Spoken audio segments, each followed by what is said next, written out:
17 তারিখ থেকে অ্যাকাউন্টে অর্থ যাবে, সরকারি টাকা, নিয়ম মেনে দেওয়া হবে, বিজেপির সংকল্পপত্র মেনে দেওয়া হবে।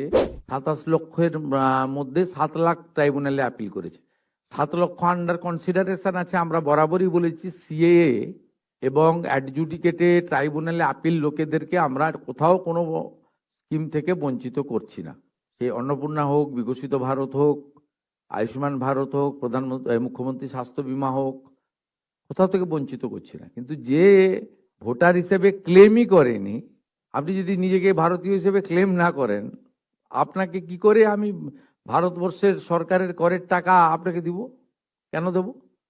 আপনি যদি আমার এখানে থাকতেন দিতে পারতেন নাকি? এটা বেআইনি কাজ। জুন মাস থেকে 31 জুলাই পর্যন্ত ফর্মে অনলাইন অফলাইনে আবেদন নেওয়া হয়েছে।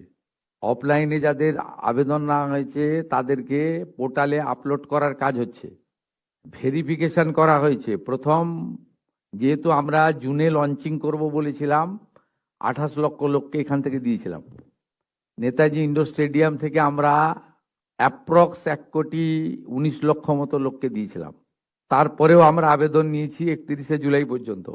2,16,00,000 মোট আবেদন করেছেন। এই আবেদনকারীদের প্রত্যেকটা ভেরিফিকেশন করার কাজ চলছে। ভেরিফিকেশন প্রায় শেষ পর্যায়ে এসে গেছে। আজকে আমি ডিটেলসে বলবো না।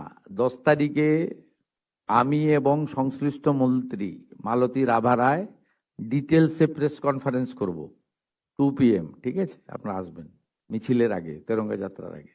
17 আগস্ট থেকে 10 জুলাই পর্যন্ত যারা আবেদন করেছেন তাদের ভেরিফিকেশন কমপ্লিট করা যাবে, মানে 10 তারিখ পর্যন্ত এই মাসের।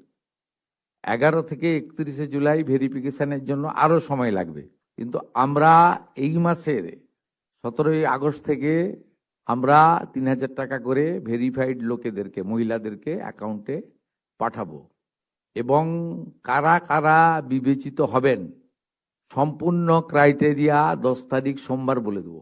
17 তারিখ থেকে অ্যাকাউন্টে অর্থ যাবে, সরকারি টাকা, নিয়ম মেনে দেওয়া হবে, বিজেপির সংকল্পপত্র মেনে দেওয়া হবে।